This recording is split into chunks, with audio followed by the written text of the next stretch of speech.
sein de l'INRS, nous menons de nombreuses actions autour de la prévention des risques professionnels et en particulier autour des risques chimiques qui constituent un des risques principaux en termes de sinistralité auxquels les salariés peuvent être exposés.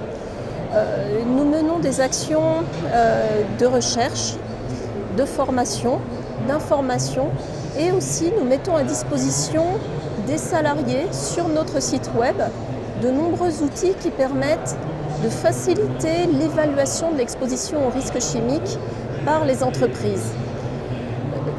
D'un point de vue réglementaire, les entreprises doivent évaluer l'exposition de leurs salariés.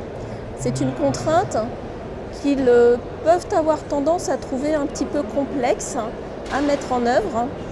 L'INRS propose un outil qui s'appelle CERICH.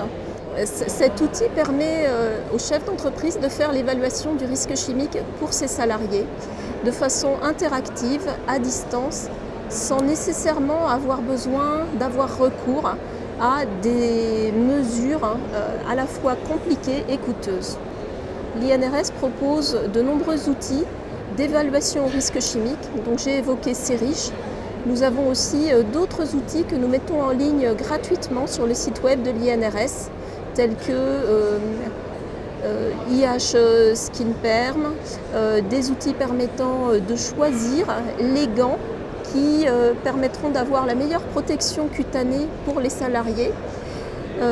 Nous proposons aussi un grand nombre de brochures qui permettent d'expliquer aux salariés et aux chefs d'entreprise comment se prémunir vis-à-vis du risque chimique, en termes d'évaluation, bien sûr, mais aussi en termes de solutions de prévention. Une fois que l'évaluation du risque a été réalisée, il faut protéger les salariés de ces risques et puis des substances auxquelles ils sont exposés. Ces protections peuvent être de nature collective. C'est ce qu'on préconise en premier lieu, l'installation de sorbonnes, l'installation de systèmes d'aspiration, de captation des polluants. En dernier recours, les équipements de protection individuelle, ça peut être des masques, des gants, des combinaisons complètes. Ces protections individuelles sont intéressantes pour protéger les salariés. Ces protections, il convient de les choisir intelligemment, de la façon la plus pertinente possible, pour à la fois qu'elles protègent le salarié, mais qu'elles permettent aussi le geste de travail, qu'elles ne gênent pas le salarié dans la réalisation de son travail.